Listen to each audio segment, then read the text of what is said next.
like we've come that far, right? Like that was the whole purpose between you saying, by the way, there's more anti-Semitism amongst black culture than there is amongst white culture. And if I Sure. looked at the study you pointed out, it says the reason for that is education. So if I said only to you, which you did to me, right? Hey, by the way, NuanceBro, did you know that black culture is more anti-Semitic than white culture? And you're like, wow, I didn't know that. And we walk away. What would you walk away with that thinking? You would walk away thinking, wow, based on what I just heard from Lance, I now think that black culture is more anti-Semitic than white culture. Whereas if I had told you, NuanceBro, black culture is more anti-Semitic than white culture based on a study I've read that shows that the reason is because of education, you would walk away from that being, well, we have a problem. We have to address the systemic poverty in education in this country because it's leading to a negative outcome, which happens to be that they are more anti-Semitic. Just be happy with who you are. And how did your encounter with Destiny go yesterday? Well, well, how much of it did you see?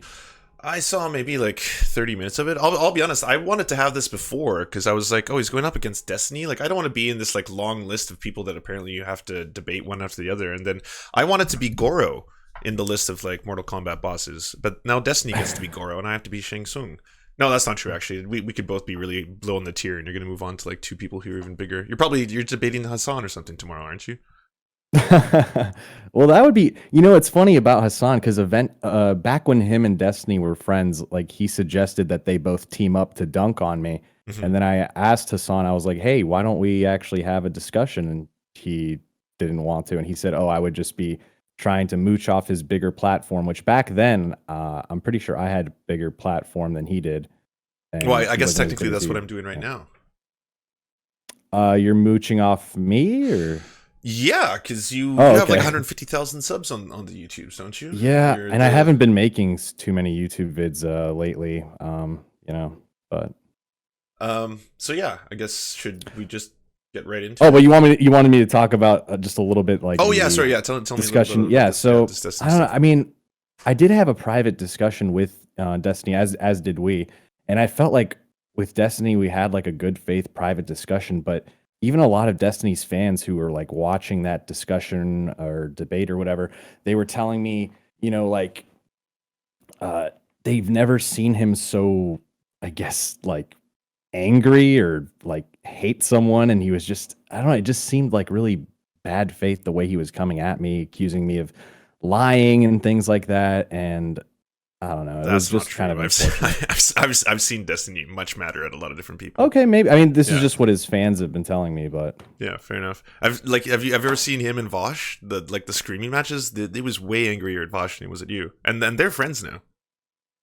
Yeah, I mean, I don't know if Destiny wants to be friends with me. I just don't want like all these problems with people on Twitch. It was just kind of unfortunate I come on this platform and then a bunch of people already are like hating me or whatever. But well, I honestly didn't really know anything about you. It was one of those things where when someone like likes or tweets or does something in your feed and that thing pops up. That's when I saw your tweet for the first time. Sure. And yeah, I did this without even knowing who NuanceBro was. Is it Nuance or Bro? Like, do I just call you Nuance? Whatever you want. Okay. And yeah, so I had nothing to do with all that other drama that you got roped into, the stuff with Pixie, and now I see that you kind of single-handedly destroyed the Mindwaves podcast. So that's. Did I? Well, I think Mindwave said that he's shutting it down now after whatever happened. No. I think he announced shutting down the podcast way before I even ever talked to him. Oh, okay. Yeah. Not that I'm saying that it was you. I think that whole thing was a bit of a dumpster fire. I think like setting up just a panel where it's 4 white dudes talking to a brown guy about racism. Was it 5? I thought maybe it was 5. I think I can't remember. Was it 5 or 4? Yeah, big. Maybe I guess if you include the moderator, the podcast panel show stuff feels way too saturated and it's not living up to my standards. Yeah, you tanked it. You took down the Big Brains podcast. Well, I mean, no, I saw a tweet about that before I ever talked to my. Oh, okay. That, so he tweeted that and then he did it anyway. Yeah. So anyways, yeah, do you want to talk about this? What in particular?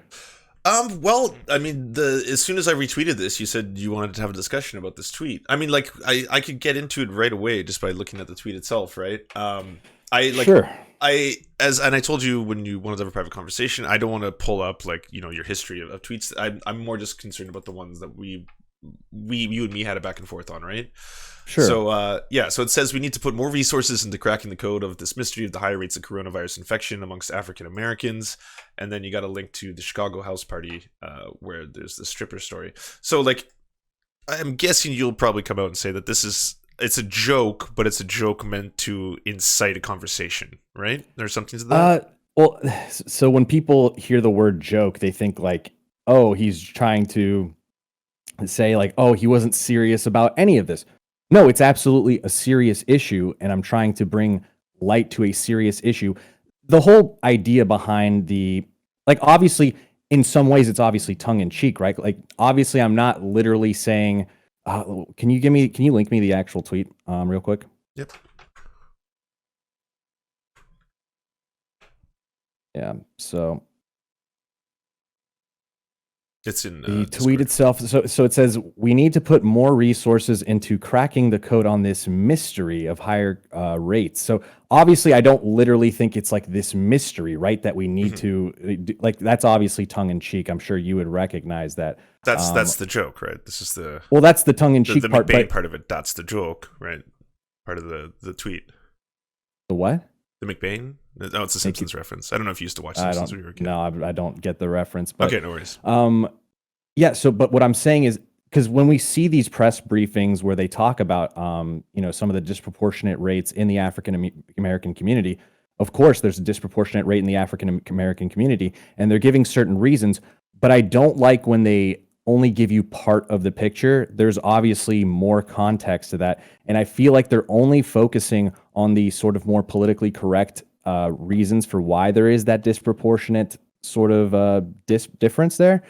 And I don't think you help anyone by ignoring some of the other factors. So you think this is a genuine concern amongst the black population, and do you have any data to back that up, that there's a correlation between stripper parties and the high rates of infection amongst African Americans?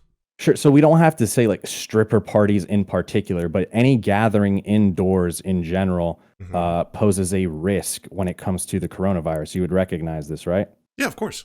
Sure. And we've seen in other states, like in New York, where New York is kind of like the epicenter of the pandemic, and it started I believe where the primary problem started was a small religious gathering in New Rochelle of about I think it was like 100 people, something like that. And from there, it spread to thousands of people.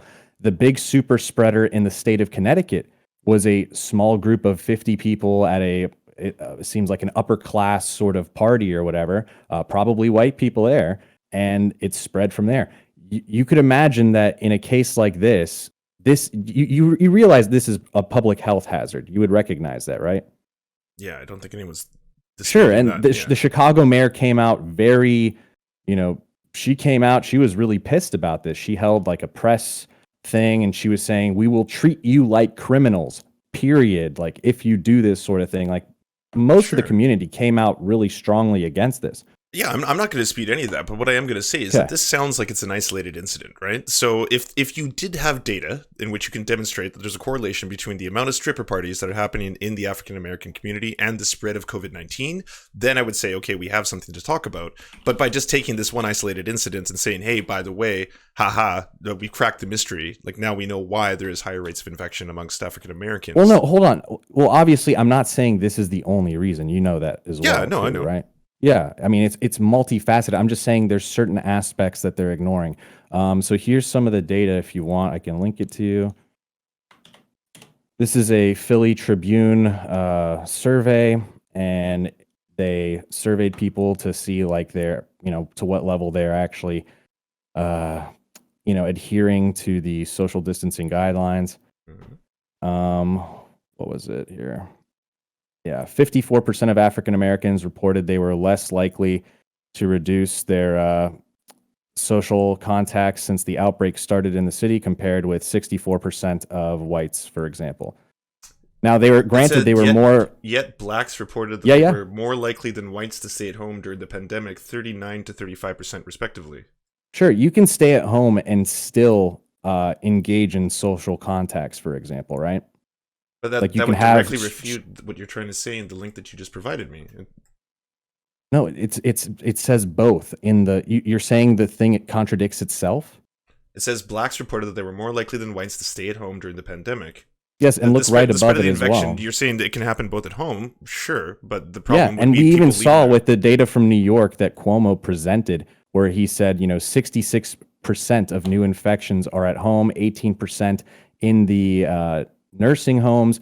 And he said this was actually shocking data to him. Now, I even posted a tweet kind of making fun of that notion because, it's like that Bill Burr joke. Oh, 90% of shark attacks happen in shallow water. It's like, no shit, that's where the people are. And yeah, most people, well, not even most people. I mean, I don't know what percentage of Americans are, staying at home completely. And even the definition of like, well, what constitutes really staying at home? Like people are still going to the grocery store and different venues. And if they're workers, essential workers, they're still going to work and all that. Mm-hmm. But, okay, so right away, there's things you're mentioning, like if you're a first line worker, if you're someone who has to leave your house, you might be spreading the infection. Like these are things that it's out of their control. But what they are in control of is their ability to stay at home if they're able to do so, right? A very large portion of the population, and unfortunately the black population, most likely aren't able to do that because they have to work. Yeah. Everyone has to work. So that's why between making this first tweet and then 30 minutes later, you added, like, let me be clear, non-compliance is one of many factors for higher rates of infection amongst the black community. It's a multifaceted issue that includes higher, comorbidities, essential workers, intersectional households, right? So... intergenerational households. Intergenerational households. The point of that being is that, like, I guess you realized after making this first tweet that it's probably in poor taste, right? To say... Well, not necessarily poor taste. I just don't want anyone, for example, there might be people out there who might get the wrong idea from a tweet like that and use it to maybe serve a potential racist agenda. I can certainly recognize that, and that's why I want to put clarifications after that. The thing is, in my mind, the way I think of it is, I guess most of the people, this is maybe my faulty reasoning here, but I think to myself, people who follow me, people who watch my content, people who watch my streams, they know that when I talk about these types of issues, like on my stream, I say it's a multifaceted issue. There's this aspect, but also this aspect that they're not talking about, and this aspect that they're not talking about. I feel like people who watch my content regularly, not just for the purpose of trying to quote snipe and try to make me look like something I'm not, but people who generally interact and watch my content have a good idea of where I'm coming from with these issues. When it comes to this, I mean, I want to ask this right out of the gates because maybe this will help my understanding of where you're coming from with this. What is your opinion on, like, IQ rates and the black population? Like, have you studied, like, the bell curve, the work of Charles Murray or anything like that? Yeah, so, like, for example, with the Charles Murray book in particular, I know a lot of people like to use the bell curve. And what they do is they'll cite a lot of, for example, some of the citations are from a researcher by the name of Richard Lynn. You're familiar with him, right? Yep. Yeah. And I don't think a lot of what Richard Lynn did as far as his methodology was proper. Like, for example, I think he did a study in Nigeria of Nigerian factory workers and used their rates as a sort of average for the Nigerian population, which, Nigerian factory workers are not representative of the entire population, obviously. So things like that didn't make sense. I think in South Africa, he was doing particular studies where he was doing tests in English in certain tribal villages where English wasn't their first language. Yep. There was a lot of problems with the methodology and things like that. And I argue against a lot of these sort of, I don't know what you would call them, whether you call them race realists or biodeterminist people. I argue against them all the time because a lot of them will say, no, it's 100% genetic, or it's like greater than 80% genetic. And I would say, I don't think the science is out in that way to make that sort of determination. I think it's obviously a combination of genetics and environment, but to what degree? I think the science is still out on that. So there's a certain degree of you that disagrees with the methodology, but overall, I'd say the thesis of the book you'd agree with, that there's a difference between the races and IQ. I don't think anybody disputes that there's a difference if you take two different groups, especially like, African Americans, which historically have, been deprived of education, have lower, income because of a lot of historical, circumstances. most people wouldn't dispute that there's a difference in the actual test numbers themselves. The disagreement comes as to why those differences exist typically. Okay, awesome, good. All right. Yeah. So that being said, you also I'm going to assume, because you sound like you're pretty up to date on this stuff, that race itself is a social construct. I think almost everything's a social construct if you kind of break it down to some degree, right? I mean, we wouldn't disagree that. I mean, do you think ethnicity is a social construct? No, but we're talking about race. Well, no, but I think ethnicity is a social construct to some extent as well. But I think it's a social construct based on certain things that we can measure and that they correlate with like real like physical things, though. Mm-hmm. But when it comes down to it, though, like the work of the Human Genome Project, for example, has pretty definitively shown that, you know, there's not biological determinants that we could cluster together to prove something exists like race, whereas there's other factors that we can, right? Well, it does for ethnicity, though, right? But again, you're moving away from my question. No, but I'm just trying to understand, because like I don't understand how you're defining these terms. That race is a social construct. Ethnicity is what we usually cluster together as basically things pertaining to a group when it comes to culture, religion, language, things genetics like that. as well too. Like when you do a 23andMe test, the way they're able to tell like where your genes kind of come from is based. I mean, it's based on your genes. Like they're able to determine this, right? Like that's right. But I'm not asking you a really front-loaded question. I'm just saying, do you believe that race is a social construct? And to some extent, yes. I just don't think it's like just one. I mean, this is where the nuance comes in, right? I know that's kind of a meme for some people, but it is true. I mean, it is a social construct, but it's not just a social construct. It is based on certain real things. So the answer is mostly yes. Changes based on like time period, like what we see as white, for example, or what we see as black. It obviously changes based on historical context, but I don't think it's completely divorced from some sort of like. So you don't believe, how would I put it like this? You don't believe that there's any innate difference between intelligence amongst races. There's nothing that they are innately born with that differentiates a black person's potential IQ from a white person's, or intelligence, or however you measure it, whether it be IQ or something else. I don't see the evidence to suggest that, for example, one group has a genetic advantage over another group when it comes to something like intelligence. Right. So the answer would be no. Like, there's nothing that they're innately born with. Well, I mean, it could be.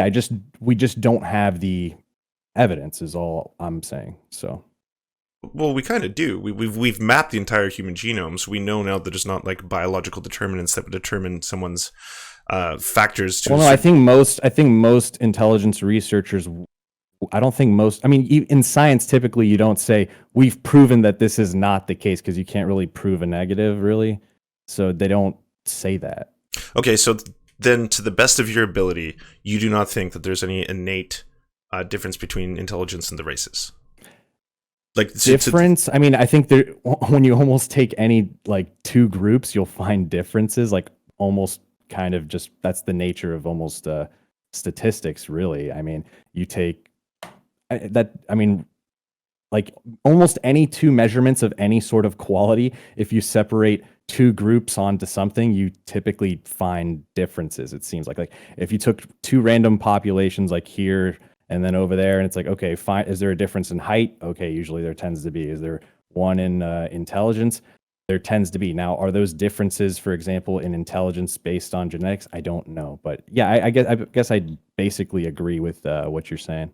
Okay, so if you agreed with that, then anytime we look at a certain like section of people, whether that be like the black population of the United States, I don't think the way to analyze what is happening amongst that group, like the behavior of that group, and in this case, what you're basically proposing is that this one group, like the black population of the United States, is acting in a way that should be judged. Correct? Like they should like it's racist of white people not to criticize black people for acting in poor fashion in terms of their ability to spread coronavirus. I mean, I think if the reason you're avoiding criticism is particularly because of their race, I do kind of think that's racist.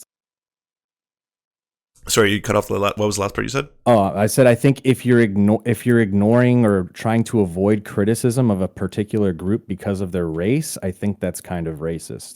Sure, but then you would probably want to look at the bigger picture, wouldn't you? You would want to But I like do. if there's one situation involving a stripper party in Chicago or Harlem or wherever it was, and that's bad, but at the same time, we should probably look at what the larger problems are. Like what is affecting them? How many rates of infection are happening per capita, for example, based on different ethnicities or gatherings? Sure, and I talk about that on my stream all the time. I talked about how, even the Surgeon General was saying this when he was up on stage. He talked about how, in a county like Milwaukee, Wisconsin, it's 25% of the population is black, whereas they're 50% of the cases and they're 75% of the deaths. That's terrible. That's, that those kinds of disparities are indicative of a lot of problems. Yeah, I mean the biggest one being pre-existing conditions based on poverty, because it's a combination of systemic Well, racism. is it always poverty? You don't think there's any other factor other than something like poverty that serves some pre-existing conditions? I think like of course it can be, obesity? but I mean we're talking about something that is like both the historic and systemic racism that has basically Like for plagued obesity, the black population. Sure, obesity, for example, you think that has to do with how poor blacks are? Obesity is definitely correlated with poverty for a handful of reasons. One would be education and also your access to having food, as well as having, like you've heard of, like, what are they called? Desert, like market deserts and stuff like that. Obesity is it's a multifaceted issue. I don't think there's any one answer, but I wouldn't ever say that obesity is inherent to, say, black people because of a cultural aspect. And I'm not trying to strawman you. I don't know if that's what you're implying. Well, no, not even junk cultural, food but is cheap. even, That's what it comes down sure, to. but I right? mean, you realize, like, for example, things like diabetes have been shown in studies to have a genetic, they're more genetically predisposed to something like diabetes, for example. You're saying black people are more predisposed to diabetes. Yeah, I mean, researchers don't really dispute this. But And even for the obesity thing, like I can pull this up here for my audience. I can send this to you as well. This is from the CDC. So non-Hispanic blacks have the highest age-adjusted prevalence of obesity, but you're saying it's poverty, for example. no, I'm saying poverty is a huge factor in that. And also, Sure, by the way, huge factor, diabetes does not equal obesity. They're not the same thing. Sure. So we have obesity and so I know they're not the same thing, but just speaking about obesity in particular, obesity and socioeconomic status. Obesity among men, obesity prevalence was lower in the lowest and highest income groups compared with middle income typically, but obesity prevalence was higher in the highest income. Hold on. I'm trying to hold on. Wait, where was it? I remember seeing this.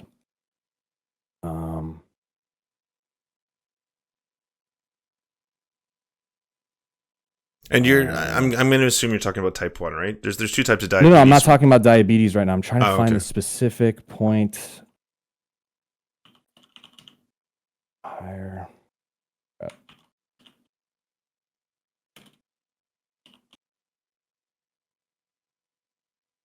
Here we go. Obesity prevalence was higher in the highest income group than the lowest income group among non-Hispanic black men. Among non-Hispanic black women, there was no difference in obesity prevalence by income. Mm-hmm. And so sorry, this is type 2 or type 1, but no, this is not diabetes. This is not type 2 or this is obesity, period. Mm-hmm. Right. So again, if you are a wealthy black person in the United States, that doesn't suddenly remove a lot of the aspects of systemic racism, right? Like rich black athletes are still pulled over by cops, and rich black athletes. Sure. Let's not get away from the point for a second. You were saying, for example, income. Mm-hmm. Income affects your rate of obesity or whatever. I just showed you. No, I said poverty can affect your rate of obesity. Poverty affects obesity. Yes. Okay, poverty. Yeah, but but specifically for, like, it seems like the only one where it has the opposite effect is in non-Hispanic black men, and in non-Hispanic black women, there's no difference. But for non-Hispanic black men, you're actually more likely to be obese if you have higher income than if you have lower income. So can you provide the CDC link? Yeah, sure. Let me get that to you. And by the way, yeah, higher income can imply that they are higher than the mean, right? But they can still be poorer on average than white populations. So I mean, it's yeah, higher, higher one, income than the lower income. Yeah. right, but I mean, I one don't know cursory Google exactly what search, they're- if I typed in obesity and poverty, like the top 50 links are from a whole bunch of different like sources, whether it be from like, scholars, NHS, the Diabetes Association. Yeah, it's typically, and it even says this, but it seems like it's typical for most other races, but for non-black Hispanics, I mean non-Hispanic blacks, it's the opposite, at least when it comes to men, and then there's no difference for income. Like it says even prevalence of income for women, for example, they're not even talking higher or lower. There's no difference in obesity prevalence by income. These really conditions for disease type 2. This article you sent me directly backs up the claim that it's related to poverty, though, my dude. For all the other obesity ones, and socioeconomic status. Yes, exactly. For all the other groups, except go read towards the end where that quote I read. Here we go. Oh, this is interesting. I didn't even see this part. This was interesting. But you're talking about this one, right? Amongst men, obesity prevalence was lower in the lowest and highest income groups compared to with middle income groups. The pattern was seen amongst non-Hispanic, white, and Hispanic men. Obesity prevalence was higher in the highest income groups than lower in the lower income groups among non-Hispanic black men. That's the one you're referring to? Yeah. And even before, I didn't even see this part, but it says, although the difference was not statistically significant among non-Hispanic black men, obesity prevalence increased with educational attainment. Sure, absolutely. That's also interesting. Absolutely. But nuance, bro, this is what I would say is the definition of cherry picking, because you're grabbing... How is that? This is from the CDC. Okay, that's not what I'm referencing when I say cherry picking. You're grabbing a very small snippet of information, and even if we can prove this to be true, on the whole, when we look at the larger picture, right, if we pull back this one example where it's like, yeah, well, in this one example, the obesity rates are different, but on the whole, obesity rates and the correlation between poverty and its effect with COVID as a whole, like you have to look at that. We're specifically talking about the black population. I'm not denying that overall that poverty might be correlated with income, for example, but that's true mostly for but if we're specifically talking about the black population, not for the black population, though. Okay, yeah, but I feel like you want to prove something based on a minority of information, right? Like if you what do you mean a minority? This is from the CDC. No. Like, why would they put this here if it's just like based on like one study or something that's BS or something? Right. Okay. But you're pulling out one aspect of how poverty and diabetes might affect the health of people and COVID, obesity. Right? Obesity. Okay. So it might affect obesity. Diabetes is something else. Right. Okay. So it might affect that. So even if that was the case, right, on the whole, does that explain why there is a disproportionate amount of death affecting the black population? Like if you've got that one... No, it's like I've been saying, it's multifaceted. But I feel like, for example, you don't want to admit that you were wrong on this issue, specifically when it comes to blacks. I provided you with a link. Like, why can't we come together and accept something like this and be like, this is something we should be talking about? I'm not denying that one fact could be true, and trust me, I'm totally fine at any point saying, "Oh, okay, you're right about this," but that doesn't change the larger picture. Like if you cherry pick one little example, like for example, why do you call it article, cherry picking? Why is this cherry picking? Obesity, I believe, I forget where it was cited exactly, but obesity, I think, was rated as one of the highest comorbidity factors for death by COVID-19. Mm-hmm. Yeah, it's one of a multifaceted issue, as you said. I agree, 100%. Right. So again, I'm saying we should talk about all these different cherry parts. picking. That's what you're doing right now. No, but we're talking about issue by issue. That's the whole thing. Okay, so this Chicago house party, right? If I clicked on that story's true. I'm not going to deny that's true. It probably happened, right? It's true. That doesn't show me, like, that doesn't demonstrate data to me that all of a sudden this is a huge problem and something that needs to be explored. And it's bad on me for not exploring it because, as an internet personality or whatever, I'm a clown. Let's not sugarcoat this. But even then, for what little platform I have, my ability to talk about this story shouldn't be based solely on like, I found this one example and this is bad, and so everyone, you should know about this. And I'm a racist for not even bringing this up because everyone should be talking about this. It's not even about that. Like, for example, when that Florida thing happened, like the views on that video were so crazy. It was like millions and millions. It went all over the news, right? When those kids in Florida, I don't care about coronavirus. Haha, I'm just here to party and spring break. And it was mostly white kids doing that. Granted, there were some other people as well, but for the most part, we were focusing on like those, dumb kids, white kids going to Florida or whatever. And, we all called that out, no problem. But it's like, as soon as you bring that up for something specific, like, this house party where it's mostly black people, all of a sudden this is racist AF. I mean, if you want to take issue with like the language in which I portrayed that specific tweet, okay. I mean, it's not for everyone, but no. I'm not here to joke police. Oops, sorry, one second. The video started playing by default. I'm not here to joke police you on that. To me, what's racist is it propagates this concept that this is somehow something that is either inherent or something that is wrong with the culture. Inherent. Yeah. No, why would you get inherent, like, as far, like biologically they're predisposed to? Oh no, that's one of the things I've been trying to weed out. House parties or something. No, not this specific story, but that's one of the things I've been trying to weed out in this conversation, is to find out why exactly do you look and take a specific problem with this one case, and why is it that you don't look at the larger picture when it comes to the historical racism, the systemic racism? I do, and I talk about that all the time. Right. Before I leave it though, I just want to, I pulled up a bunch of articles on those protests, the ones involving white people. The reason why I think people should be talking about those more and concentrating on them is because they're happening at a much larger scale, and they're spreading COVID on a much larger scale. So that's why they deserve our focus. Sure, and that's why, I mean, I've talked about that many times on my stream. I even brought on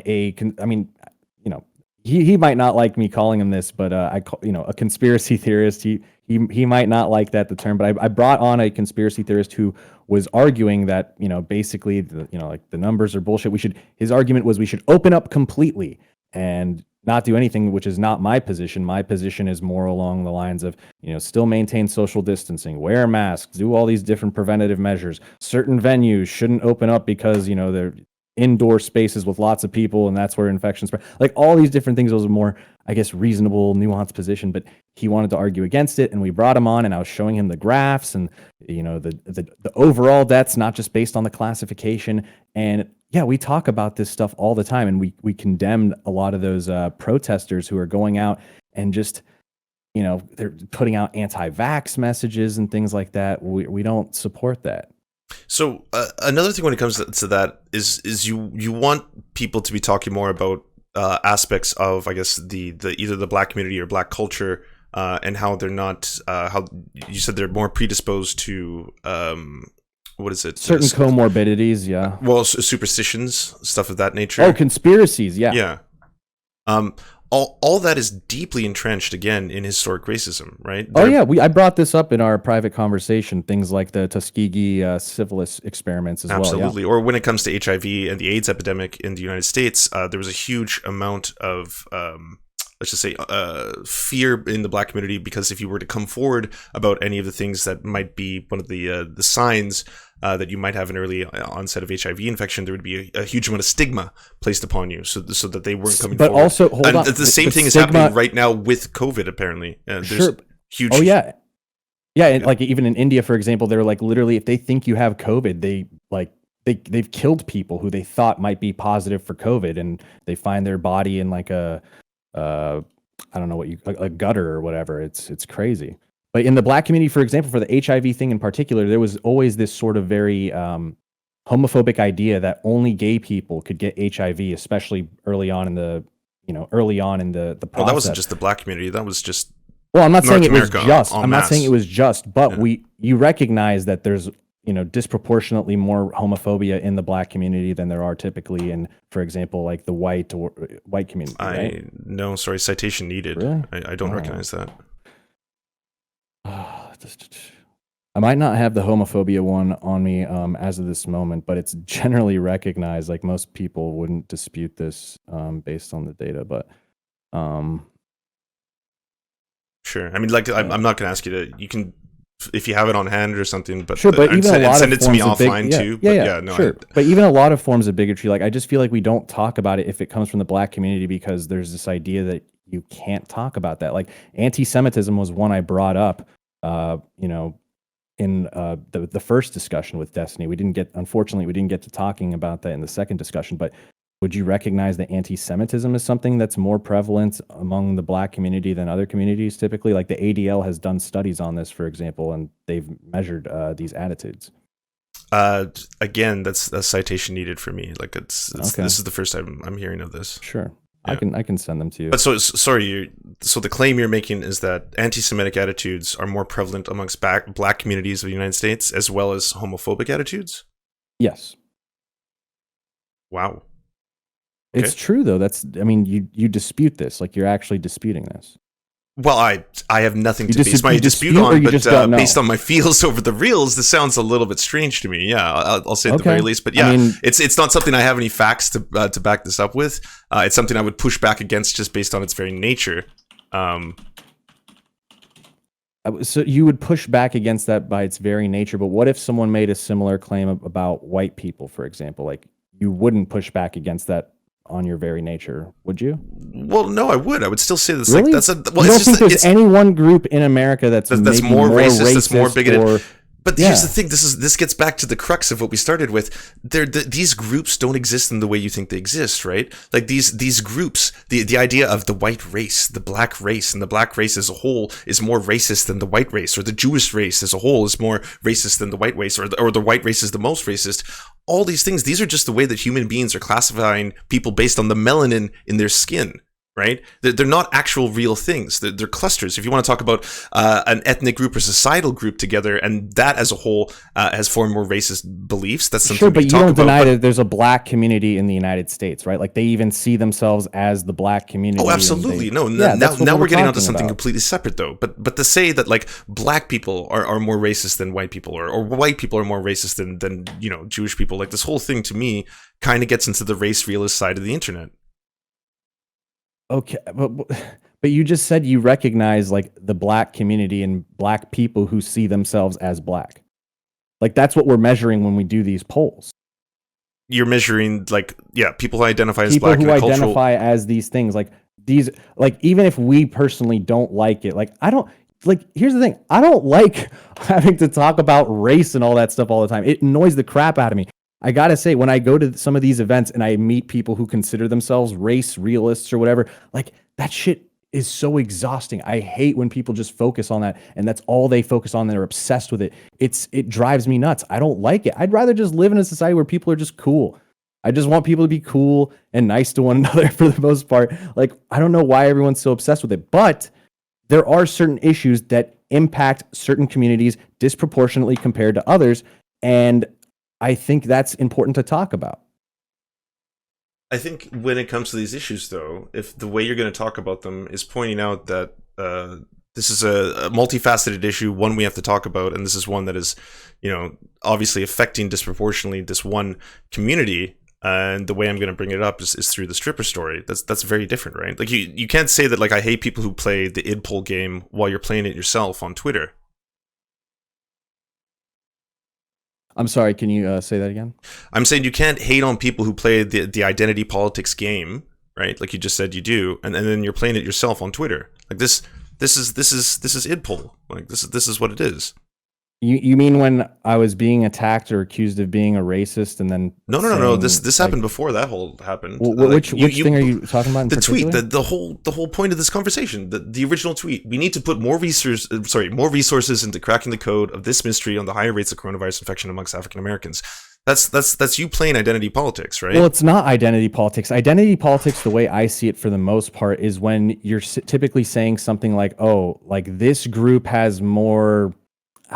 It's sometimes it's hard to classify, but like when people say, "Hey, we're like higher on the oppression hierarchy, and therefore our opinion matters more," or something like that. That's generally what I try to like fight back against. Or people just like people thinking that race in and of itself makes you more important or less important. Like that's the kind of stuff I fight back against for the most part. But when we see certain phenomena that are represented in certain groups, like for example, we recognize it's more demographic data, like age group, for example. We know young people between certain ages typically are the ones responsible for violent crime or homicides. It's typically not 75-year-olds, right? Regardless of like, you know, like a white 20-year-old is more likely to be a murderer typically than someone who's like a black or Hispanic 80-year-old, right?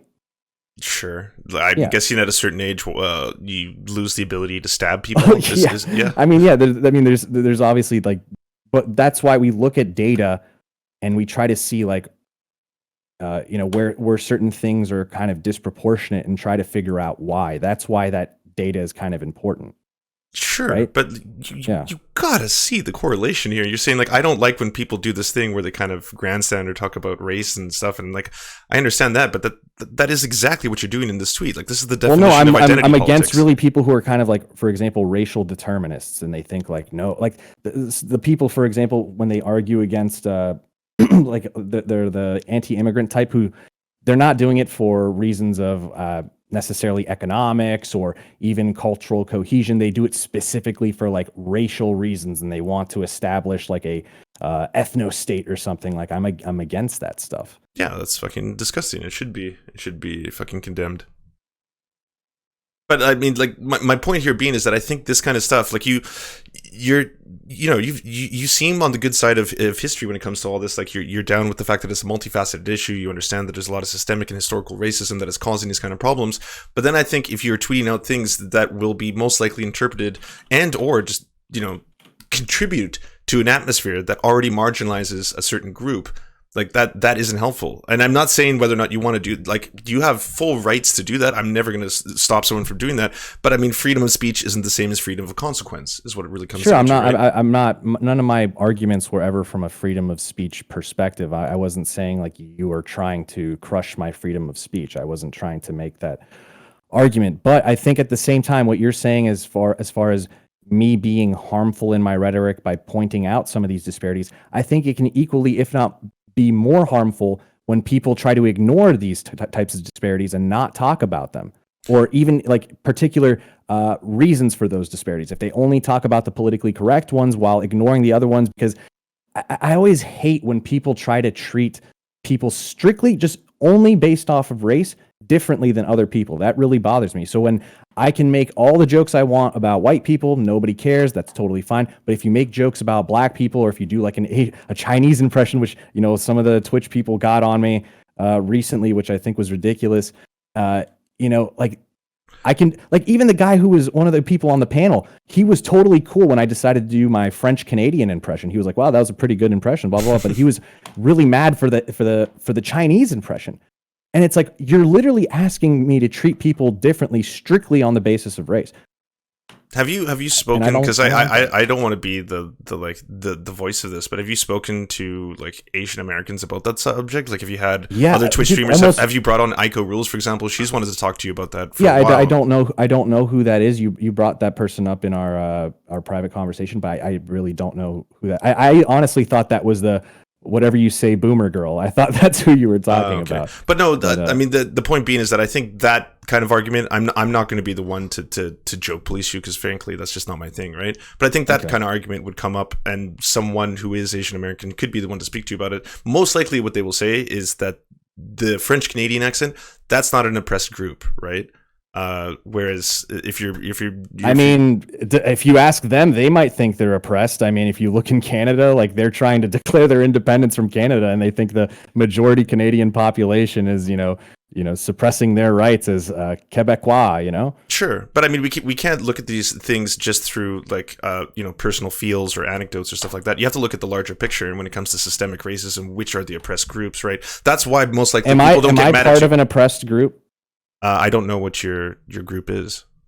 Sure, but I mean, you look at me like, what do you think I do? I'm clearly not a. I would assume you're sure. brown. So, maybe. Do you think certain minorities are able to? They feel better when they can kind of joke with one another. Like, this is how they relate to one another when they absolutely talk. Oh yeah, sure. And we like to do maybe impressions of one another, and we laugh. Like, that's the thing. So the people I was arguing against, I feel like they didn't grow up, for example, in a community that was as Chinese as the one I grew up in. My high school in San Francisco, I mean, I only went to that one for just my first year freshman, and then I moved. But you know, I was born and raised in San Francisco, which is a very heavily Chinese Asian city compared to most cities in the United States, and my high school was majority Chinese.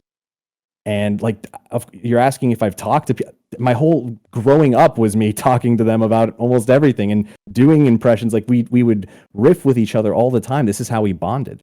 Okay, but you get there's a huge difference between doing that and then doing it on a massive platform like you have. Like doing it with your friends is very different than doing it. And sure, doing this is the public versus private argument. Yeah, I understand that. But I think in some ways, like, this is just also a difference of approach. I think some people say, listen, the way we get over something like, you know, racist stereotypes is by just never engaging in them or always ignoring them or whatever and being hypersensitive about them. I think that's one approach. I'm not a huge fan of that approach. The other one is we just kind of don't see them as such a big deal. Like maybe to me, the intent is a lot more important. Like I wouldn't like it if someone was doing like an impression of a Chinese accent, but they were coming from a place of like, we hate you and we want to make fun of you because we think you're stupid or less than.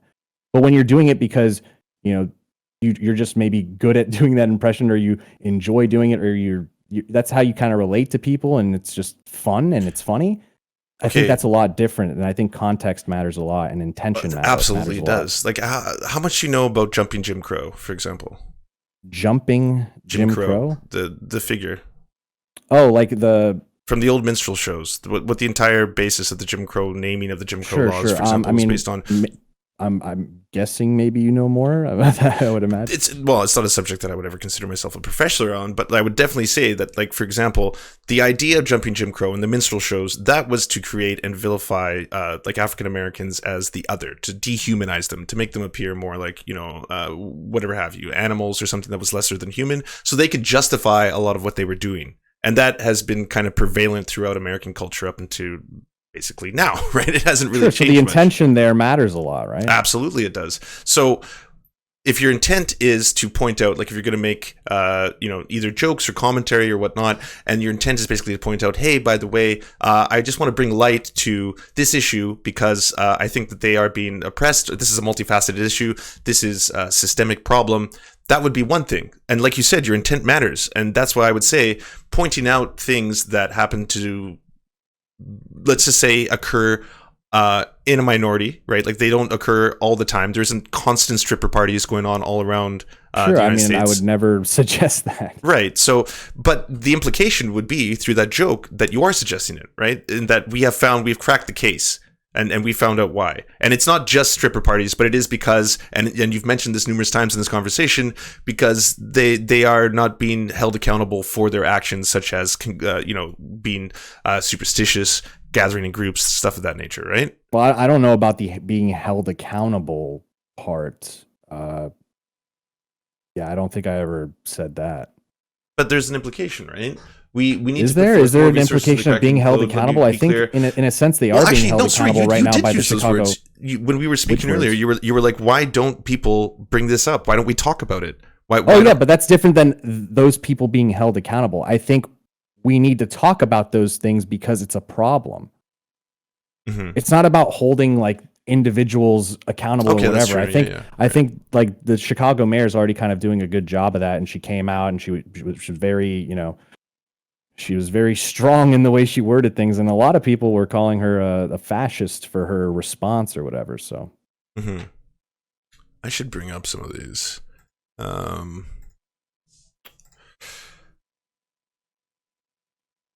So, at protests, mostly white crowds show how the pandemic has widened racial and political divisions. The crowd protesting at California's stay-at-home orders aimed at stopping the spread of the novel coronavirus has a litany of grievances: open the beaches, free the churches, and the tyranny.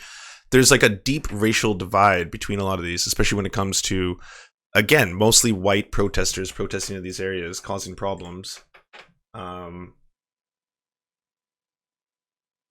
Here's a question for you, NuanceBro.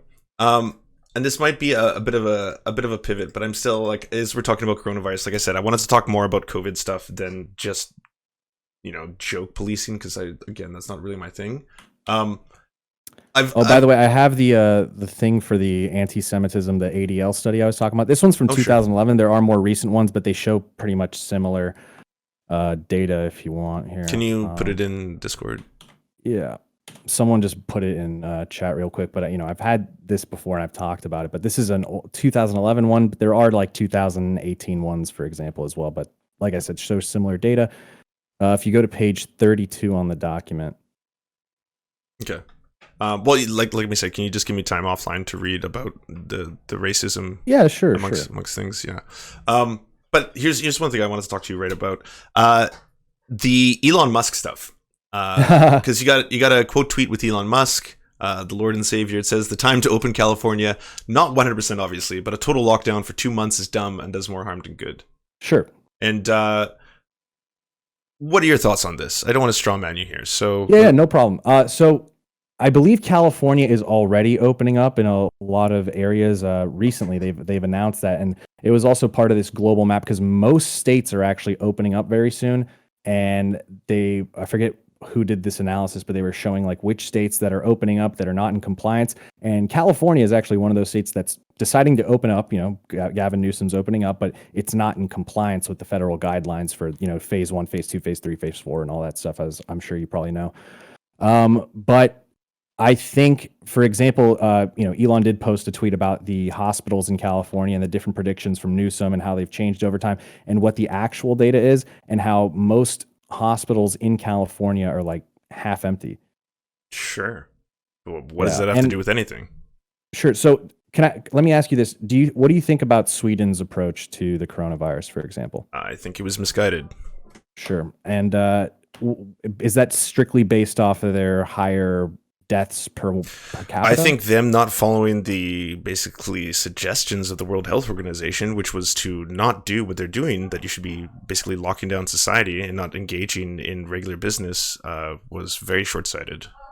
Sure. What do you think about reports from the UN, for example? They're doubling the deaths from starvation worldwide. I believe it was deaths, or maybe it's just starvation in general, from 130 million to 260 million. And also in the United States, they believe 75,000 deaths of despair as a result of these lockdowns and things like that. I mean, obviously, this is a cost-benefit analysis. No one, like I said, I don't advocate a complete opening up. I have a very specific sort of approach that I think is makes sense. Okay, you've kind of gone all over the place. Let's stick on one thing, all right? Sure, you asked me about Sweden. Was that specific? You said what were my opinions on Sweden?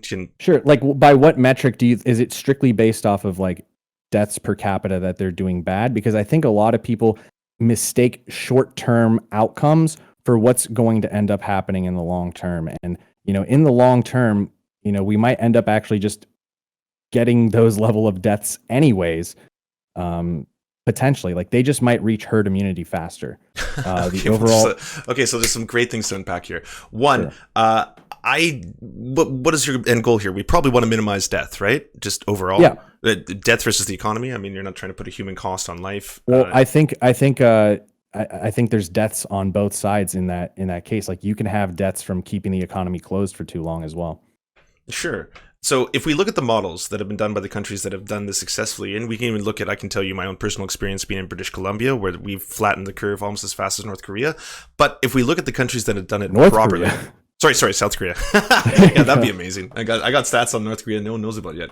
But if we look at places like South Korea, for example, or places like Singapore before their second wave, obviously Vietnam. Japan. Yeah, Japan. Well, no, Japan's is rising again now, right? But well, I mean, how have they been doing? Like they got hit early and they haven't had crazy deaths, and they're one of the most, like Tokyo is one of the most densely populated cities on Earth, and like how are they able to stave that off, huh? Well, again, if we look at the stats, because I've got the endcoronavirus.org, basically predictions for each country and their graphs. There's a decided benefit to flattening the curve than there is to going for herd immunity. Yeah. Oh, no. Hold on. You can flatten the curve and still do herd immunity. Well, yeah, but if you do herd immunity, you're going to spike. It's the difference, right? If you do not necessarily. It depends how you do it. So, for example, the spikes come from, for the most part, like not mitigating, right? So if you have a growth rate that's Huh? No. Oh, they're a combination of things. It's basically, if you start getting more people who are sick, then you have the ability to see them in hospitals. Hence, Elon Musk's tweet being ridiculous. That's where the problem comes in, because more people will start dying because they don't have beds, respirators, all that kind of stuff. It comes from the exponential growth is how you get, for the most part, to the point where you don't have a curve that's flattened. Remember, this is not about stopping the spread. It's about slowing the spread. Right. And you can still have a slowing of the spread without necessarily doing a complete lockdown. And we've seen that in countries like Japan, for example, or even South Korea. I don't think either of us is arguing for a complete lockdown. Sure. What we're arguing for is that there has to be a difference between pushing Americans back to work and the systems that do work. And again, that's why I'm saying we should look at the examples of places that have done this properly. And again, places like British Columbia, where I'm living, right, 35% at capacity of all sectors. So we've reduced our restaurants, our manufacturing, everything down to 35%. That's a huge loss, a huge economic loss. But the long-term gain is that if you can flatten the curve and reduce the amount of deaths, infections, and cost, you will eventually be able to reopen society slowly, which is the same thing that was done in South Korea, for example. Sure, but even in a place like Sweden, like they haven't gone above their hospital capacity. But you're saying, so you're likening Sweden's model. I'm likening Sweden's Sorry, model? you're saying that it's a beneficial one. I'm not saying it's a beneficial one, but if the point is about not overwhelming the healthcare system, Sweden hasn't overwhelmed the healthcare system. Because we know, listen, if people are going to get infected eventually anyway, because the actual vaccine is not going to come out for a while, I think we can both agree for that, and we're not going to stay locked down until that vaccine comes out. Mm-hmm. That would probably cost more lives on the other way than actually just opening up would. Then we're eventually going to open up anyways. The infection is going to continue to spread.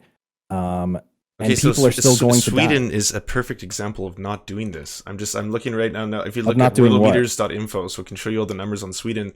Sweden's approach compared to the other Nordic countries was an absolute disaster, and now they are experiencing short term, of course. But here's the thing: let's say you take a loss short term, but in the long term, you don't have a lot of the deaths of despair, and long term, a lot of those countries might end up catching up to Sweden when it comes to deaths just in the long term, because maybe once Sweden reaches herd immunity, which they're projected to, and I think the next week or two or something like that.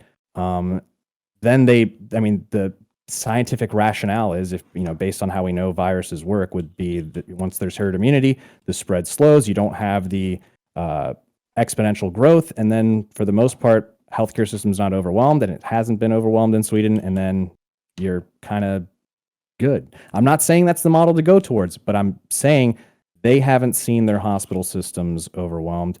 And thank God, but that shouldn't be the metric at which we're choosing whether or not this is a good or bad thing to do, right? It should not be whether or not they've overcapacitated their hospitals and now they don't have the ability to that's the primary metric, actually, is that's the line you don't want to hit. You keep saying short term. Absolutely, but they haven't hit that line, is the point. Can you define that? Like, when you okay, short term, let's say in 2 months or 1 month, you hit a certain number of deaths, and then after that, your deaths gradually go down because maybe you reached herd immunity because you did that very quickly in a short period of time, but you did it without overwhelming the healthcare system.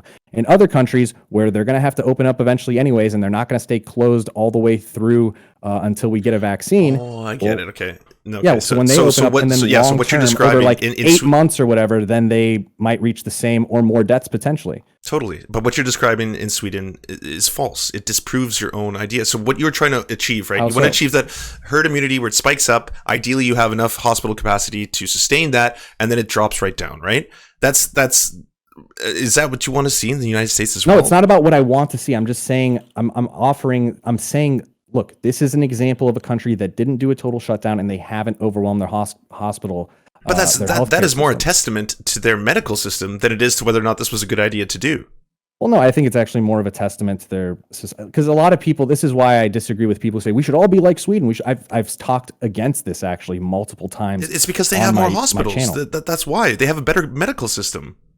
That's a testament to the way the Nordic model is set up.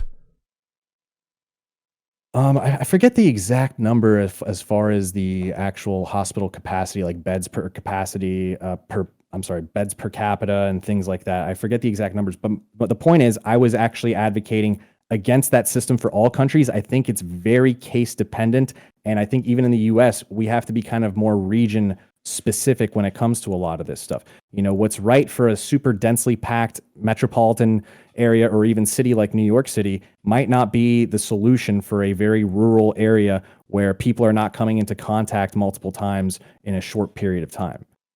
Right? I mean, I think that makes sense, doesn't it?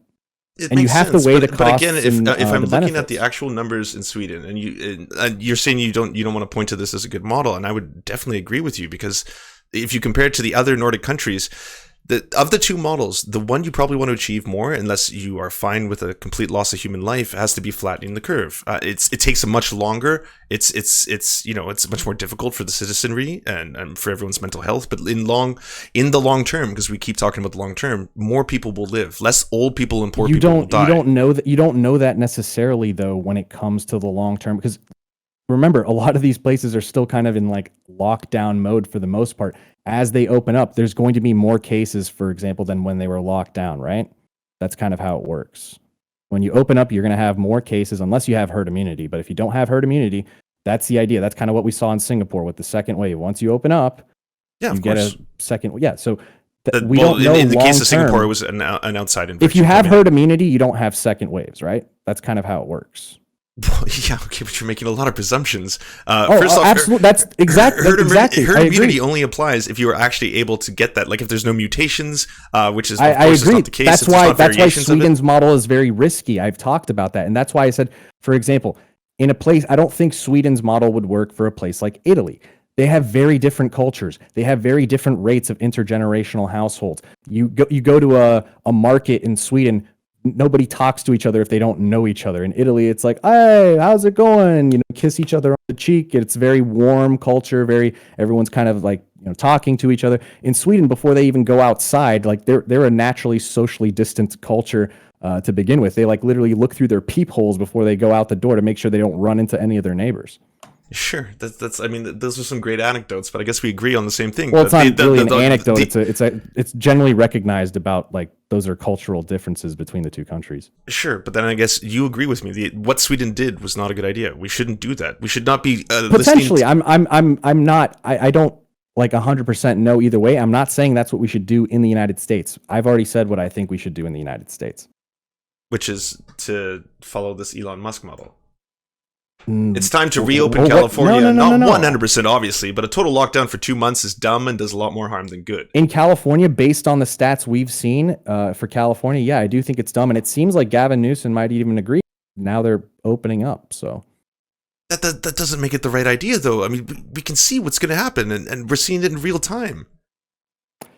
I mean, like I said, I do think it's a cost-benefit analysis. I think the longer you do stay shut down, and I mean, we've seen this with the food supply as far as how that's being affected. Like it's crumbling. The food supply is crumbling. Less food is going to be exported worldwide. Even here in the United States, we're already seeing a lot of shortages of food, not just because of hoarding.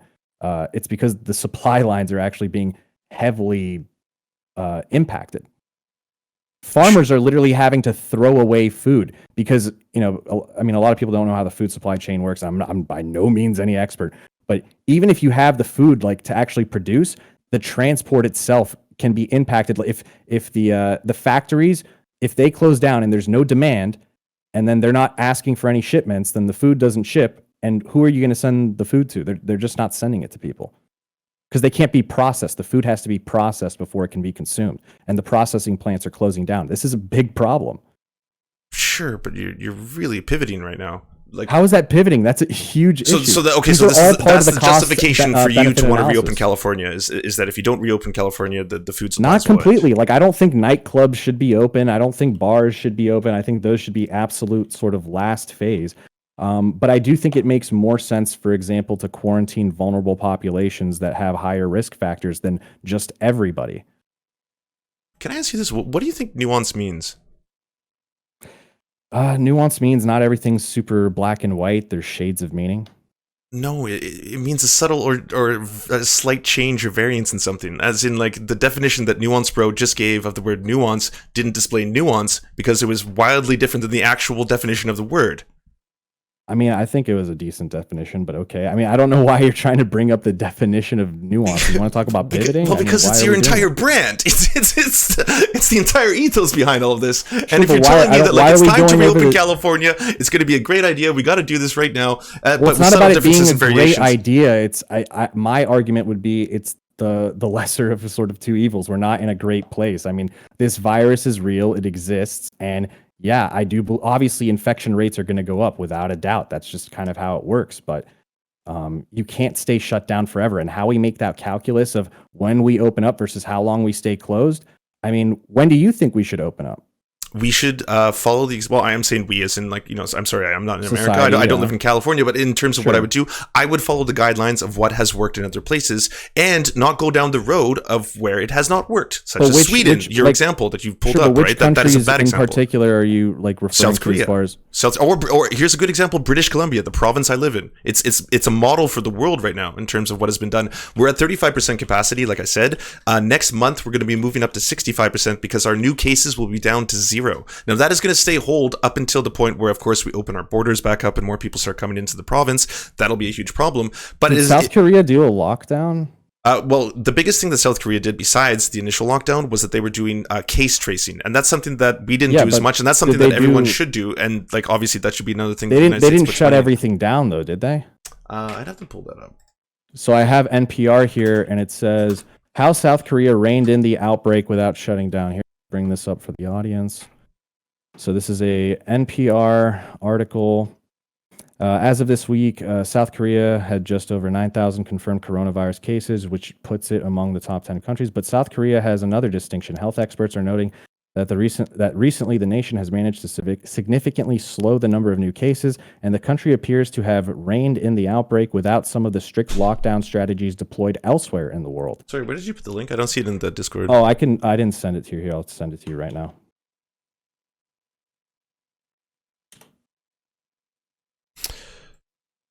Nice. How South Korea reined in the outbreak without shutting everything down.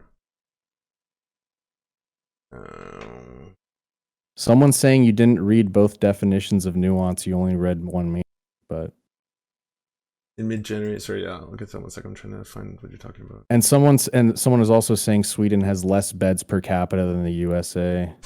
Well, that's even more reason for them not to want to have the increased amount of death rates. Like you've seen, first off, before I pull this up. But their death rates are not a result of overwhelming the. No, not yet. But that's what you want to prevent. That's the whole idea behind this. So that's the whole would your bet be that they're going to overwhelm the health system? That wouldn't be my bet. My bet is that I don't want that to happen. Is that going to happen? I don't know. No, but if you had to bet, like more likely than not, are they going to overwhelm the healthcare system or not? I don't see what's the benefit of that. Do you want me to just put it down so it's on the record of me saying like, yeah, I'll throw you a $5 if that happens. My bet would be do what is the best. My recommendation is do whatever is best to mitigate the amount of deaths to most likely old and poor people who will be affected by this, sure, right? But remember, mitigating deaths is not just from COVID-19. You have to take the entire, situation. Sure, this is on top of everything else you already have. All the cancers, sure. all the sick, all not just cancers, but also, if the economic woes do cause death, right? I mean, this is a thing. We recognize this. Yeah. There's always that. I mean, even in the movie, I think The Big Short, there was that quote where he said, every time unemployment goes up, 40,000 people die. Did you know that? Did you know that? And I don't even know if that's even I don't think that's actually even a real. I think they exaggerated the numbers in that case, but there is a number that is associated with every 1% unemployment goes up, a lot of people die. And we're already at like, what are the new numbers today? 18% unemployment, something crazy like that. It's a terrible thing. I mean, I'm probably going to be pretty far on the other end of the political spectrum in terms of my response to that, which would be that I think the government in this situation, like they did in Canada, has to step in and provide universal basic income so that people can stay at home and pay the rent and buy food. So that's what has to happen in the interim. And that's not a long-term plan, but it is a short-term plan that'll basically lower the amount of cost of the healthcare system as well as the amount of people who will die from this. Sure. I mean, in some ways, the U.S. has done that with unemployment benefits, $600 a week of extra federal benefits in addition to the state unemployment benefits, and then also the $1,200 check, which is just a one-time thing. Well, yeah, but it's not nearly enough, and you would agree with that because that's why you want people to get back to work. You're not doing it because you want people to die. You're doing it because in your rationale, you think that this will help them from being able to eat, get the food, pay their rent, stuff like that, right? Yeah. But in the long term, it'll hurt them more. Like most of the studies that we've looked at have said that it's going to have a long-term negative effect on the economy. What is? Putting people back to work now, getting them back to work as quickly as possible. Well, I don't advocate for getting people back to work. Obviously as quickly as reasonably possible, of course. Mm-hmm. By the way, I'm reading your NPR article. They did shut the country down. They didn't shut it down in the ways perhaps the same as Canada, but they did. They reduced the whole bunch. I don't think it was even as strict as the United States, was it? It's not getting into specifics, but they did a lot of the same things. They shut down businesses, they shut down restaurants, they shut down schools. And then they started doing contact tracing. Even I think Sweden did that in some cases. I think it's for certain schools they did shutdowns and things like that. Like certain venue, like nightclubs, I don't think are open in Sweden. Like it was more of a limited sort of, but we wouldn't call that a lockdown for Sweden. We wouldn't call that a lockdown for Sweden. No, Sweden is like the exact opposite of what we should be doing. No, I'm saying we wouldn't call that a lockdown for Sweden because they shut down nightclubs, for example. Oh, okay, sorry, I see what you're saying. Yeah.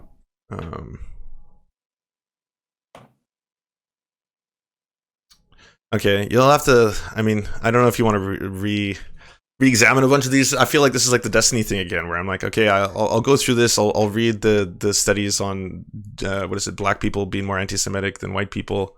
The first thing I could see just by looking at that, by the way, is that it says that it's based entirely on education. Seems to be the crux of that argument of these studies.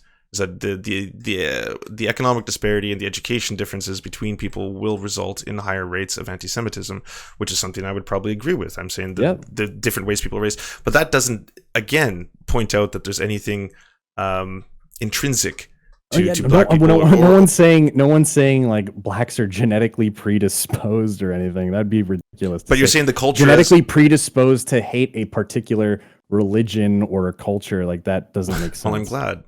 That makes me happy to hear. But again, if it comes down to education, then the problem isn't black culture, and that's the whole crux of my argument. Is because going back to it, you're saying, well, there's something we need to point out. We need to point the finger at, say, black culture for doing these kind of things. And when it comes down to it, you should be pointing the finger at poverty and the education system, right? Oh no, it's again multifaceted, but you don't recognize that if there's aspects of black culture that are influenced even, because there's like lower levels of education historically, and that's shaped black culture, even if that lower level of education was for, racist reasons or whatever, but it shapes the culture, right? Like then you could still say there's problems with the culture, even if it's not their fault for why the culture caused by systemic poverty and oppression. Sure, but we can still so then that's what you should be pointing the finger at. Then by pointing that out, you get that. Of them, but, you're so close. You're so close. By pointing that out, when you point the finger at them, that's where the ire should be placed. When there's someone who's a murderer, right? Like someone who becomes a serial killer, but they had an abusive childhood. We don't say, oh, that poor victim, it's none of it is their fault. Obviously, they're still at fault for doing what they did, even if they had like a crazy upbringing or whatever. But we can recognize that also part of the picture. We can recognize both things at the same time. Sure. And then what you've just done is you pointed out one isolated small example. If I was to extrapolate that and look at murderers as a whole, because you want all the data, because after all, you're trying to, ameliorate the conditions for the most amount of people. If that was the case, then you would say, well, we're looking at this subset. There's a large amount of people that are murdering, and we also can collaborate that with a huge amount of broken homes. Clearly, there's a factor that we found a correlation. So now this is what we should point out, and this is what's wrong. Not specifically this one murderer. Like, we're not going to look at just one story. We need to look at the larger picture, the larger data. Yeah, I wasn't even giving like an example of one. I was doing that to point out I was trying to use that as an example to say it's like the same principle. You understand? Yeah, but oh, wow. Okay. All I'm saying is we can acknowledge all of these things. We can. It seems like I'm willing to acknowledge all of them, but you want to kind of like ignore certain aspects that don't fit into like a pretty little box or whatever. No, dude. The world is ugly. I get it. It's fucked up. Hey, like, I'm just saying, if it comes down to it, if I want to look at this and I look at that story, I would say like, okay, that's ridiculous, right? But at the same time, if you tell me, hey, by the way, this culture happens to be more anti-Semitic, and here's a study that proves that, I was like, okay, the study shows the reason they're more anti-Semitic and I think it's just is because of education. Sure, but I think it's also just more generally accepted, even by people who are like kind of in places of responsibility. I mean, think about it like this: if I don't know who's like a big fame. Let's say like Joe Rogan invited like David Duke onto his program, right? And they were like, "Oh, hey, what's up, buddy?" Like getting all chummy and stuff, and he didn't challenge him on anything. Mm-hmm. I mean, pretty much challenging on nothing. Mm-hmm. What would you think of that? I would think he was platforming him. And you'd think that's pretty bad, right? Yeah, of course. So are you familiar with the program, The Breakfast Club? Yep. Do you know they had Louis Farrakhan on? Yeah, I would condemn that as well. Yeah, but that's more generally accepted. Like almost nobody, you don't see anybody really in the media coming after The Breakfast Club for platforming Farrakhan and giving virtually no pushback. Like I think there was one moment where one of the girls was like, I don't know if I like what you said about women there. And that was pretty much it. Like he literally had a book about the history of Jews like enslaving black people behind him during that entire interview. I would condemn both of them, but like I don't know the larger picture of that. What I am saying pertinent to this though is that if I was to tell you that this culture X is racist, and then I told you here's the reason why, if I then told you, hey, by the way, I want to point out them being racist in this incident, or them being foolish, or them being silly, that's me pointing the finger at them without explaining the reason why, and or that's going to lend itself to a lot of people watching me and just thinking, yeah, wow, okay, so just look at them, not think about why, I'm just going to think of them as... No, I recognize it as part of the picture, but I feel like you want to ignore like certain truths about this. You just asked me about the Louis Farrakhan thing, and I would say unequivocally, I would deny it. Like, I would Sure, condemn even, that. I'm no fan of Louis Farrakhan. Do you want me to defend Louis Farrakhan? No, he's an anti-Semite. He's a horrible one. Yeah, but you realize like he's even like this isn't some like isolated, just on some dude. This guy was invited to the Congressional Black Caucus in Congress and gave a speech to them. He was taking pictures, like Obama came up, like let's take a picture. Like he has pictures with the president of the United States back when he was a senator, of course, but invited to the Black Congressional Caucus to give a speech. Sure. And could you imagine for a moment if the Republicans or the Freedom Caucus or someone invited like David Duke? I agree with you. That's imagine all bad. The stories. And, of course. And dude, I would say that. And who controls America? Who controls America? Is it black people? Is it a bunch of black senators, a bunch of black politicians? Is it rich black people, or no? But are black people controlling the show? You say the people in the Congressional Black Caucus have no power or no responsibility? I'm not saying that. Big difference. I'm saying bigger picture again, right? Let's take a step back. Who is in power? Because that's what we have to look at. So that's why perhaps many people don't focus on these isolated incidents, which are bad. They're bad, I'll grant you. But overall, if it's white people controlling everything, incidents, it's not indicative of a sort of like larger sort of cultural. I want to say sort of like they just don't care so much about anti-Semitism within their own community. Like it's just not a big deal to them, and they're more willing to accept those types of behaviors. Then that's a narrative you're trying to tell. That's like I wouldn't agree with it, but that's the one that you're trying to tell. That's the story you're trying to put forth. But it's not an important story whatsoever. Like that's the thing. That's what bothers me. Like we're willing to talk about bigotry among like white Americans or whatever, but when it comes to black Americans, all of a sudden it's like whoa, let's not talk about that because there's maybe bigger fish to fry or something like that. I just think all of it should be talked about, and I don't like to see bigotry. I don't like to see racism in this country. But again, it would go back to the same thing. I think you can talk about those things, but who is in power? And that's what should be pertinent to our discussion about the overarching picture of why these people are being oppressed or why systemic racism even exists.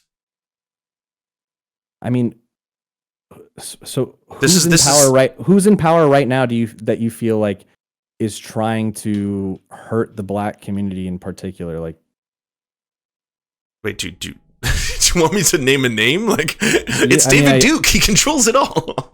No, seriously, like who's overall in power? The power, like you think there's a group that has the power that wants to make life worse for black people.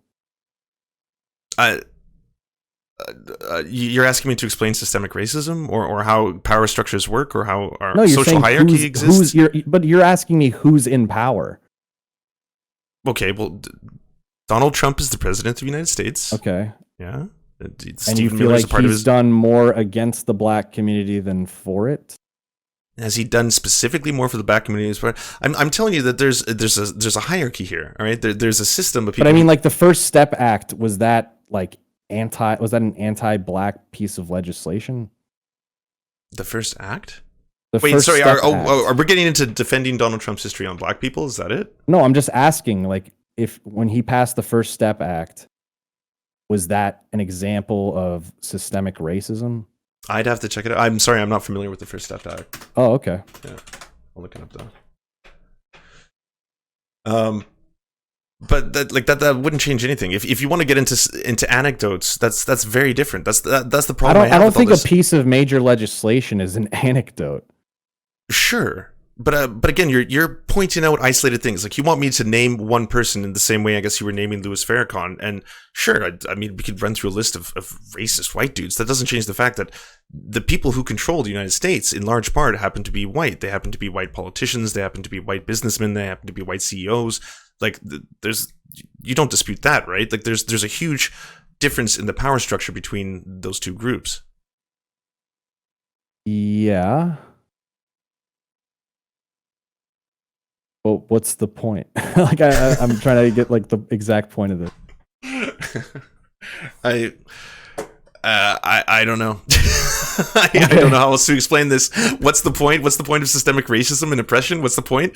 This goes back to the crux of everything we've been talking about. Strawman me, dude. How am I strawmanning you? I have not. Please, I have been nonstop allowing you to characterize your own arguments. I've been giving you a lot of distance. Well, not what you just did there. I said you said what's the point? White people are the majority of those who are in power, and then you try to go to a therefore. And when I said so to that, you basically said, so systemic racism doesn't matter or it doesn't exist. Like, how do you jump from one to the other? This is a really weird straw man, my dude. But I felt like you straw manned me in that instance. That was the thing. I don't know. I don't know if we have time in this session. If I can put a cork in this to explain how that power structure exists. So like this is a much longer conversation, and I think it's a condescending one too. I don't want to sound like some prick who's trying to explain like part of the way this is how racism works. You know? No, I mean as long as there's good faith, I wouldn't feel like you're trying to be an asshole explaining what you think to me. What I think, true. That is true. It is at the end of the day, in my opinion. But if we're talking about President Donald Trump and you want to use him as just an example, then has he basically systemically oppressed the black population, or has he done actions that have helped them? Has he, as a career politician, done things that I would consider racist? Right? In the scheme of things, my overarching point is that doesn't really matter. He's one individual, and I would say that Donald Trump is less of a cause, but more of a symptom of a system that's already at work, right? That's why I don't like getting bogged down. Like we can always talk about little isolated examples, sure, but like when we're talking about the larger picture, that's why I would say that a lot of this contributes to ideas of marginalizing communities, of enabling forms of systemic oppression of that nature. I mean, I just feel like the opposite is also true when you ignore certain things and don't really allow people to talk about it or shame them when they do talk about it in a good faith way. Obviously, I recognize there's certainly people, and I hate when people do this, when they talk about things in a way to serve a sort of like racial or racist agenda to, further some sort of like racist, some racist agenda. But I feel like when you try to stop anybody from talking about certain issues because maybe it deals with a community that's been historically oppressed or whatever, I think that might actually backfire and cause more resentment, more problems, and more just like hatred. I mean, this even Steven Pinker talked about this when he was talking about, for example, like the alt-right people and how groups like the alt-right have grown, because generally they're talking about things that can often be sometimes descriptively true. So, for example, they'll say something like, the black crime rate for this is disproportionate or whatever. And most people would generally agree about that, right? Sorry, say the last part. So like, for example, blacks disproportionately commit violent crime or homicide. Sure. Like, sure. So that's generally true. But what happens is they would say something like that, and then a different group would say, well, you're racist, and they wouldn't engage with like an argument to say, well, actually the reason for why that is because of X, Y, and Z, and then they kind of explain the stat or whatever. Yeah, so that goes down to what is the purpose of pointing that out? And the same thing goes down to This is the same thing as you saying, by the way, look at this story about, I think you're missing the point of what I'm trying to make. Because historically, when people would make those points, like people who were bad faith or people who had a certain agenda would bring up those points, and then they would bring it up to people who maybe didn't know those points.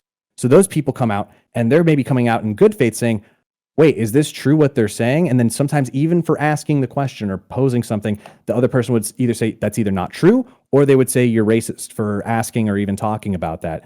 And then those people, because they have no sort of way of knowing, like, okay, well, they're bringing up ideas I haven't heard before, and I'm looking into them and they seem to be true, and the other side just doesn't give me like any real explanation for why that's the case, or they just call me racist. And then it kind of makes them go down this rabbit hole where they take things that are descriptively true, but they give really sort of disgusting or racist conclusions that are often not true for like as explanations for those descriptive claims, right? So then I would ask you, because this would be me not strawmanning you, what is the purpose of you pointing that out in your example? I can talk about Steven Pinker and his own examples, but if it comes to you, what is the purpose of you pointing that out? Because I think it's an important factor that's affecting the black community in particular. And with what goal? What's the goal? Like by pointing this out, I hope to achieve. Well, the goal is when we talk about things that are costing lives and has an impact on how many people get infected and potentially die, like that's not something worthy of talking about. Isn't that important? Sure. Like You're still not answering my question. What do you hope to achieve by reporting on this, by illustrating it? I mean, in a way, I think raising awareness about issues that have the impact of costing lives has the potential to save lives. I'm not saying I'm galloping in on a horse and saying I am saving humanity by pointing out this one, story. But I mean, just generally speaking, when you point out things that are problems that aren't being pointed out and you highlight them, I think truth generally is a good thing, and truth helps inform people, and informed people can make good decisions. So ultimately, if you were looking to save more lives by doing what you're doing, then and I would argue. I think informing people is a noble goal. Sure, but I would argue that action causes more harm than it does save lives, because, well, at the same time, you're not actually going at the things that cause larger scale, spreads of COVID or whatever, what have you. You're also, but I address them as well, and I talk about them constantly on my stream. Right, but we've gone around this for the last couple of hours. Yeah. If you just point something out without explaining the why behind it,